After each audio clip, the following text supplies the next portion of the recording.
Here it is, October the 9th.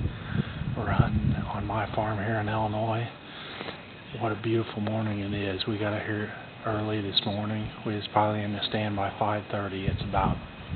It was probably about 30 degrees, 20, maybe 28 degrees this morning. Pretty heavy frost. We get out here and the morning starts off pretty slow. We don't see too many deer until maybe 7:30. We've seen a doe off in this ridge to the north of us, and then it wasn't maybe a half hour later we seen a small buck cruising down the field edge right here beside us, and then it was probably about another hour we hear a real low grunt from to the east of us, and I've never heard such a low grunt, and I did some grunting myself, and maybe just a little bit of rattling, and we could hear the footsteps over there on the ridge to the east of us, and we finally got an eye on it, and it was a big doe, a mature doe. She's obviously in heat, and one of the mature bucks I got on camera, probably it is the biggest buck I got on camera this year, behind her, and they come across the field right to us, just like you'd want them to. She crossed the creek, and he followed, and the wind was actually good for us.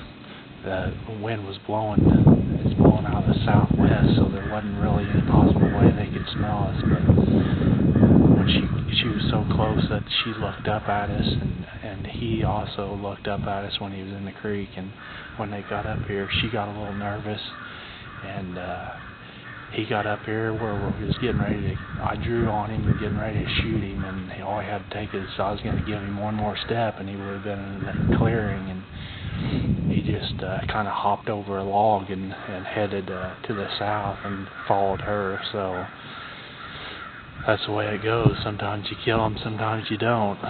Maybe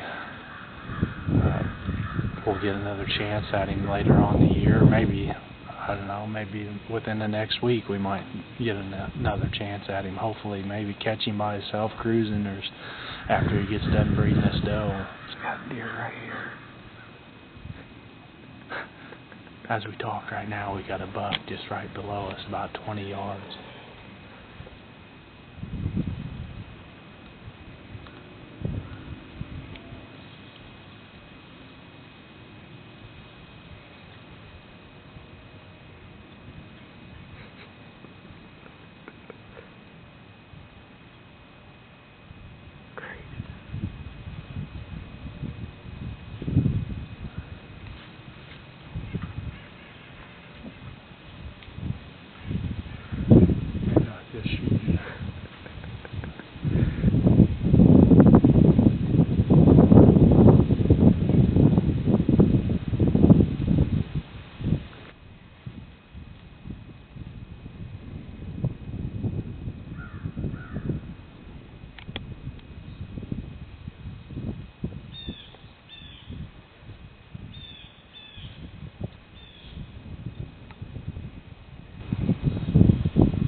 Anyway, back to my story. Anytime the rut's in, you need to be out here. As you can see, that buck right there is trailing that hot doe.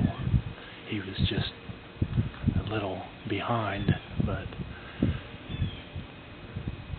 anyway, hopefully I get a chance at that bigger one later on in the year, maybe later on this week or whenever, but we're gonna stay after him. Sometimes you get him, sometimes you don't. You just gotta be out here. That's all. You just gotta put your time in. That's how you kill a big deer like that. You just gotta be here. So hopefully the year's been pretty good for me so far. So hopefully it keeps up. So stay tuned on The Edge Outdoors. This is Illinois first season shotgun season. This is 23rd of November, and got this big guy down yesterday. And Jason, my wonderful husband here, had some pictures of him on game camera early summer. He kept showing up. He was there almost every time he went out, and he had a few opportunities to shoot him during bow season, first day shotgun season, but just couldn't get the shot off. And I went out yesterday. This is my third year hunting, and he came out early on in the morning and just a little too far for my comfort to shoot him, and he got away early on in the morning, and we came out later on in the evening and actually sat on the ground because it was too windy. And he came in looking for doe. He's weaving in and out of thicket and came in and out a lot, and finally got up about 30 yards, and if I wasn't going to shoot him, he was going to. So I had to make a quick move, and he finally turned, run for me, and I shot him about 30